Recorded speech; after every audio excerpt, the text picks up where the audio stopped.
Hey Internet, this is Ed Lander for Don't Fear Truth. I'm recording a follow-up video to a video I recorded last year about IS. In that video I stated that I felt that IS's threat was somewhat overstated, and that I didn't feel that there's any need to fear a repeat of the September 11th or 7/7 bombings in London anytime soon. A lot has changed in that year, and over the past few months alone there's been a ratcheting up in violence from militant groups in the Middle East, including in Tunisia, Lebanon, Egypt, France. I think it's rattled quite a lot of people. What's clear is that it's a highly effective network now. However it's operating, it is highly effective, and there is some culpability there. What our leaders have been doing in the Middle East for the past decade or so, reaping all of that destruction and training militants and supporting them as and when it suits, has just been, I think, throwing fuel on the fire. The fact is, Al-Qaeda and IS, it's an ideology. They may differ on the details of their ideologies, but they believe in something, so much so that they're willing to risk their lives and give up their lives for it. And you cannot destroy an ideology with bombs. I think it's fair to say that the war on terror has been an abject failure. Allegedly, it's cost Western citizens $1 trillion so far. It looks like there's no end in sight for it. At least it seems like there's going to be a perpetual cycle of violence where we are attacked and then we attack, and this reciprocation goes on.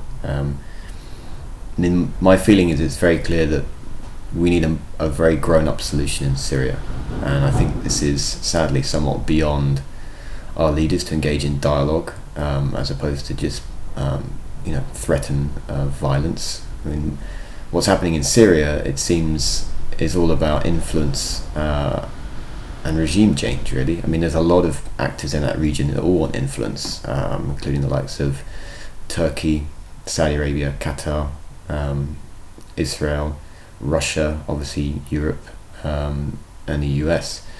And I think it's a real tragedy that the people of Syria have suffered, through massive destruction waged by Assad, supported by the Russians and the Iranians, and the Western coalition airstrikes, I'm sure, have resulted in civilian casualties as well. So it's an absolute disaster for Syria and for the region, and echoes the disasters that occurred elsewhere in Afghanistan and Iraq and Libya.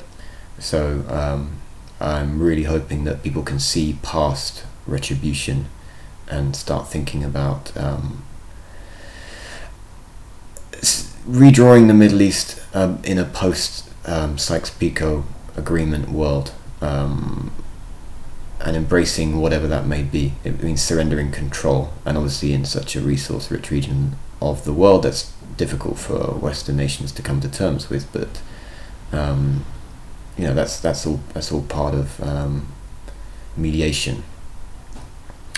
In Europe, we seem to have an increasing problem of xenophobia and Islamophobia, and that kind of environment is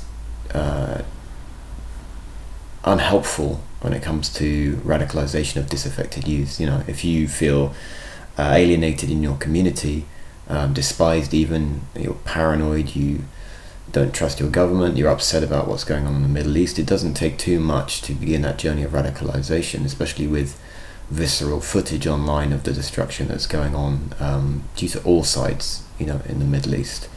So we need to be mindful of that risk of radicalization and our culpability in it.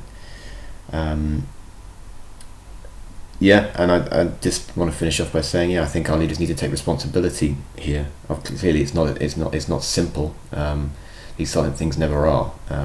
But there are, lots of radicalized individuals, extremists, whatever you want to call them, who have received training at the hands of Western intelligence services and armies. Received funding, received weapons, or they've received weapons at second hand.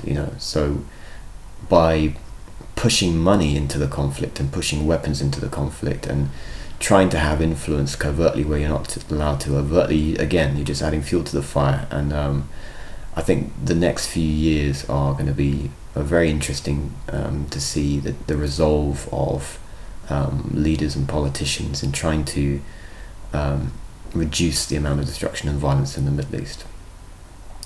Thanks for listening.